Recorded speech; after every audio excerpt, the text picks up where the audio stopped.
Today, let's talk about a company that promised to change healthcare forever. You were talking about a revolutionary idea, a super charismatic founder, and billions, with a B, billions of dollars in investment. But, this story isn't about a breakthrough.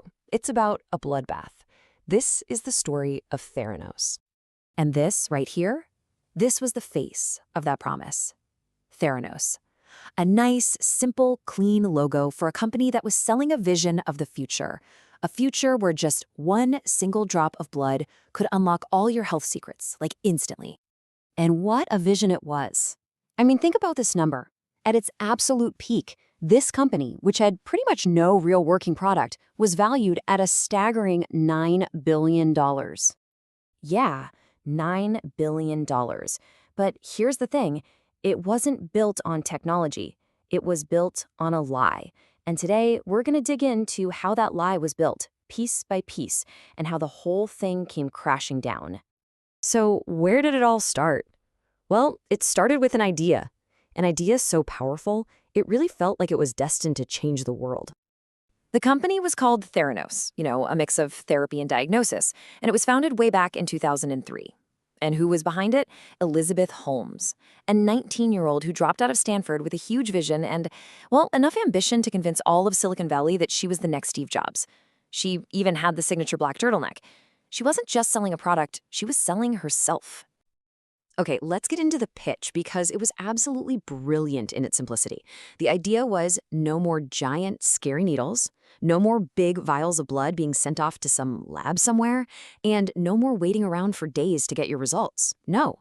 Instead, it was just a tiny, painless prick of your finger, a single drop of blood into this little thing they called a nanotainer, and then boom, almost instant results from a sleek black box they called the Edison. I mean, it sounded like healthcare for everyone. And you know what? Silicon Valley completely bought it. Hook, line, and sinker. Theranos became its golden child. The money just poured in. Holmes raised over $700 million from some of the smartest, savviest investors on the planet. You have to remember, in a culture that loves disruption and kind of lives by that fake it till you make it mantra, her huge claims weren't red flags. They were exactly what people wanted to hear. No, this is what's really fascinating. Look at the political and military power she got behind the company. I mean, she put together a board that looked less like a tech startup and more like a presidential cabinet. She had this incredible ability to just use her confidence to convince these powerful older men that they were getting in on the ground floor of a true revolution. And this wasn't just some pipe dream happening in a lab somewhere. Theranos was making major deals. They partnered with Walgreens and Safeway to put these wellness centers in stores all across the country. The revolution really felt like it was right around the corner. But while the hype machine was running at full speed, behind the scenes, something very different was happening. The first few cracks in that perfect facade were starting to show. 2015, that was the year everything changed. First, you have these respected academics like Johnny Onides starting to ask a really simple question. Where's the data? Why hasn't this amazing technology been published in any scientific journals? Then, in October, the dam just broke. The Wall Street Journal published an absolutely devastating investigation. And that report, which came from whistleblowers inside the company, it revealed the big lie, the core deception. Those magical Edison machines, they didn't work. For almost all of its tests, Theranos was secretly just using regular, off-the-shelf lab equipment from other companies. The entire premise was a complete sham.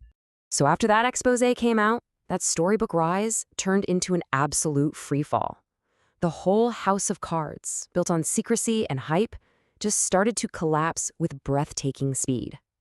The regulators came flooding in. The Centers for Medicare and Medicaid Services inspected the lab, and they came back with a truly terrifying finding. They said the lab's failures posed an immediate jeopardy to patient health and safety. Okay, so this wasn't just about investors losing money anymore. This was about real people's lives being at risk.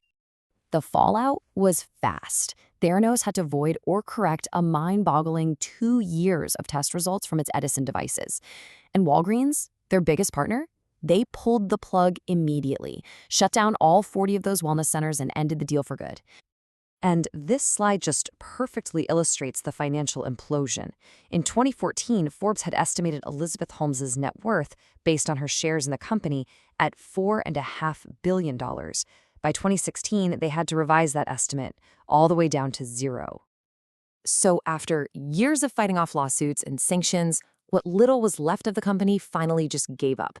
In September 2018, an email went out to investors making it official. Theranos was no more.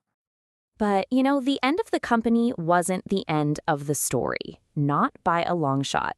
For Elizabeth Holmes and her partner and COO, Sunny Balwani, the legal reckoning was really just beginning. After two separate, very high-profile trials, both of them were found guilty. Holmes was sentenced to over 11 years in federal prison for defrauding her investors. And Balwani, he got a sentence of nearly 13 years for his part in the fraud. The architects of the lie were finally held accountable. Which really just leaves us with this one final haunting question.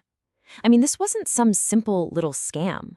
It pulled in brilliant investors, powerful politicians, massive corporations. It just makes you wonder. It makes you wonder about the power of a really good story and how deeply we all want to believe in that next world-changing visionary, especially when they promise to change everything with just one single drop of blood.